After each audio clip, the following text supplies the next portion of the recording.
नमस्कार, मैं हूं आरजू प्रजापत और आप सभी का स्वागत है मरुधरा टाइम्स में। पितरों के प्रति श्रद्धा ही श्राद्ध है।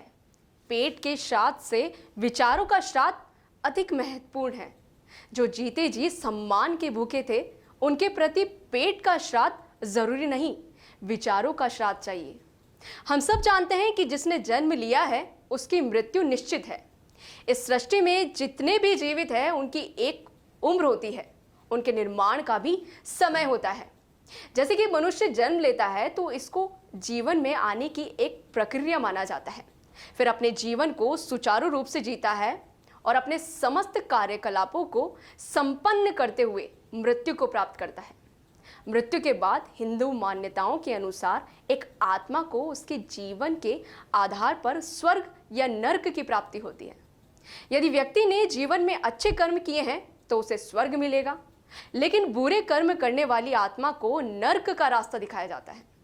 भारतीय हिंदू धर्म शास्त्रों पुराणों के अनुसार कुल मिलाकर लगभग 84 लाख योनियां बताई गई है। इनमें भी सबसे श्रेष्ठ योनि है मनुष्य योनि, क्योंकि मनुष्य योनि में अपने शुभ अशुभ कर्मों के कारण पुनर्जन्म की व्यवस्था भी है।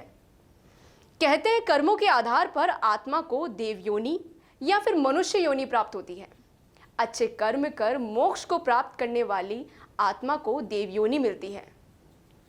लेकिन वहीं दूसरी ओर कभी भी अपनी इच्छाओं के घेरे में फंसी हुई आत्मा मनुष्य योनि में फिर से जन्म लेने को मजबूर हो जाती है। लेकिन इन दोनों योनि के बीच में है प्रेत योनि, जिससे बाहर आने में आत्मा को काफी समय लग जाता है। ये वह समय होता है जब आत्मा भौतिक शरीर छोड़ने के बाद वायु रूप में पृथ्वी पर ही भटकती रहती है। जिन आत्माओं का एहसास मनुष्य को अपने आसपास होता है, ये वही है जो प्रेत योनि में विचरण कर रही होती है। इस आत्मा को प्रेत योनि से बाहर निकालकर और आगे की चरण यानी कि पितृ चरण तक पहुंचाने के लिए ही पितृ पूजा की जाती है। भाद्रपद की पूर्णिमा से आश्विन कृष्ण अमावस्या तक 16 दिन तक का समय 16 श्राद्ध या भाद्र पक्ष कहलाता है। कहते हैं श्राद्ध से केवल पितृ तृप्त नहीं होते, बल्कि समस्त देवों से लेकर वनस्पतियां तक तृप्त होती है। अब हम जानेंगे कि पुराणों के अनुसार श्राद्ध करना क्यों है जरूरी। कहा जाता है कि पितृ पक्ष से हमारे पितृलोक से इस पृथ्वी पर आते हैं, और वह भी इस आशा के साथ कि उनके पुत्र और पौत्र आदि उन्हें भोजन, वस्त्र, ऐसे ही कई प्रकार की चीजों से उन्हें तृप्त करेंगे। यही कारण है कि हिंदू धर्म में श्राद्ध पक्ष में श्राद्ध करना अनिवार्य माना गया है। महर्षि सुमंत ने भी यही बताया है कि संसार में श्राद्ध से बढ़कर कोई और पुण्य नहीं है। गरुड़ पुराण के अनुसार हमारे पितृ श्राद्ध काम से संतुष्ट होकर अपनी संतान के लिए आयु, यश, कीर्ति, स्वर्ग, बल, वैभव और धान्य प्राप्त करते हैं। अब हम ये जानेंगे कि हमें श्राद्ध करते समय किन किन बातों का ध्यान रखना चाहिए। सबसे पहले तो हमें इस बात का ध्यान रखना चाहिए कि जिस तिथि को प्राणी की मृत्यु होती है, उस तिथि को ही उनका श्राद्ध करना चाहिए। अगर किसी को अपने पितरों की तिथि याद नहीं है तो वह अमावस्या को उनका श्राद्ध कर सकता है।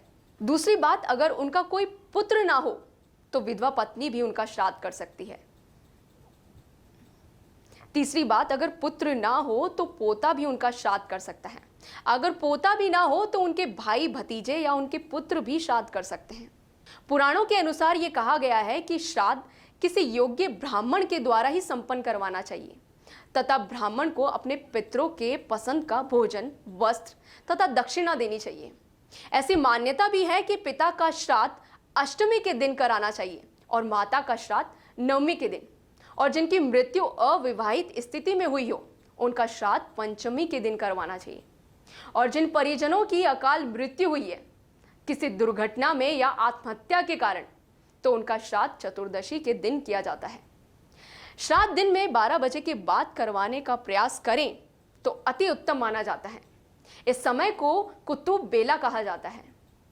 श्राद्ध में चांदी के बर्तन का उपयोग व दान पुण्यदायक तो है ही, बल्कि यह राक्षसों का विनाश करने वाला भी माना जाता है। यह भी उल्लेखनीय है कि भगवान श्री राम ने अपने पिता दशरथ का भी श्राद्ध किया था, जिसका उल्लेख स्वयं रामायण में मिलता है। मतलब यह है कि महाभारत काल के पूर्व से ही श्राद्ध करने की परंपरा का प्रचलन रहा है।